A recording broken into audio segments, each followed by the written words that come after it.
मंत्रिपद मिळाल्यानंतर संजय शिरसाट पहिल्यांदाच छत्रपती संभाजीनगरमध्ये कार्यकर्त्यांकडून शिरसाटांचा जंगीस्वाद। हसन मुश्रीफांचा कागलमध्ये भव्य नागरी सत्कार। मंत्रिपदाची शपथ घेतल्यानंतर पहिल्यांदाच कागलमध्ये आलेल्या मुश्रीफांचं गैबी चौकामध्ये जंगीस्वाद।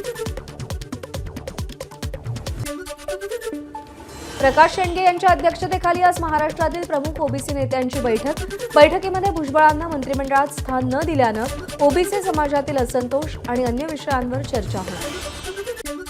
शिर्डीमध्ये 12 जानेवारीला भाजपचं जेपी नड्डांच्या उपस्थितीत महाअधिवेशन।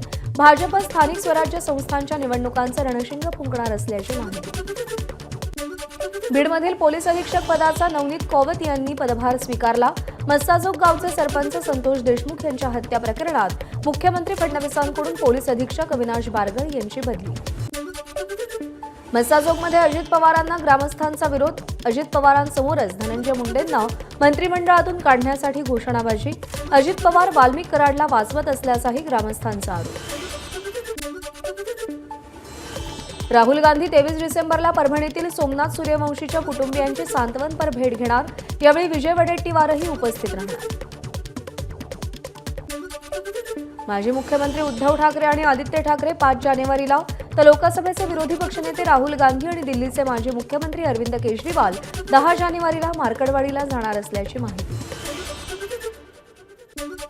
विदर्भाच्या काही जिल्ह्यातील कार्यकर्त्यांचा एकनाथ शिंदेंच्या उपस्थितीत शिवसेनेत प्रवेश। एकनाथ शिंदेंच्या नागपुरातील देवगिरी बंगल्यावर पक्षप्रवेश। कोकणातील दिव्यागर आणि श्रीवर्धन समुद्रकिनाऱ्यावर पर्यटकांची तुफान गर्दी। स्पोर्ट्स राईडसह समुद्रकिनारी घोडागाडीवर बसण्याचा पर्यटक आनंद घेत आहेत। डिसेंबर महिना असल्यामुळे आणि वीकेंडमुळे सिंधुदुर्गातील समुद्रकिनारे पर्यटकांनी बहरले। मालवण, तारकर्ली, देवबाग, चिवला, वेंगुर्ला, देवगड किनाऱ्यावर पर्यटकांची गर्दी। रत्नागिरीच्या गुहागरमधील खरेढेरे भोसले महाविद्यालयाच्या प्राध्यापकांना झालेल्या मारहाणीच्या निषेधार्थ शिक्षक संघटना रस्त्यावर। मारहाण करणाऱ्या संस्थाचालकांवर कठोर कारवाईची मागणी। 3 आरोपी अटकेत। रायगडच्या पेणमध्ये उत्तर भारतीय भाजी विक्रेत्या महिलेची अरेरावी। ग्राहकांसोबत हुज्जत घालतानाचा व्हिडिओ सोशल मीडियात व्हायरल। ठाकरे गटाच्या तक्रारीनंतर पोलिसांनी महिलेला ताब्यात घेतलं। कर्जतच्या नेरळमध्ये बीएसएनएल कंपनीचे टॉवर उभारण्यावरून 2 कंत्राटदारांमध्ये वाद। एका कंत्राटदारानं दुसऱ्याला पिस्तूल दाखवून 30,000ची मागणी केली। गुन्हा दाखल। सांगली बंगळुरू महामार्गावर कंटेनर कारवर उलटला। एकाच कुटुंबातील 6 जणांचा मृत्यू। ख्रिसमससाठी बंगळुरूवरून जतला येत असताना अपघात।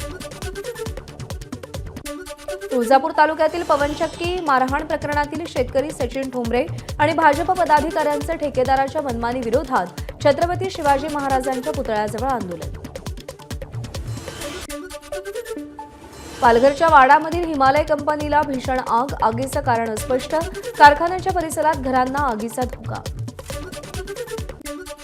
नांदेडमध्ये आलिशान गाडीतून होत असलेल्या गोवंश तस्करीचा प्रकार बिलोली पोलिसांकडून उघड। पोलीस पाठलाग करतायत हे लक्षात येताच तस्कर गाडी सोडून फरार झाले।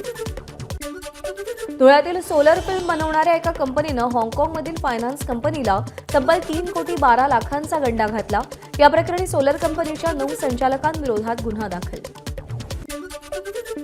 गौतमी पाटीलनं पुण्यातील पुस्तक महोत्सवाला भेट दिली। आपल्याला इतर ठिकाणी नाचायला बोलवतात पण इथे वाचायला बोलवलंय। गौतमीची प्रतिक्रिया। मोकळ्या वेळामध्ये पुस्तक वाचण्याचाही गौतमीचा निर्धार। एबीपी माझा, उघडा डोळे बघा नीट।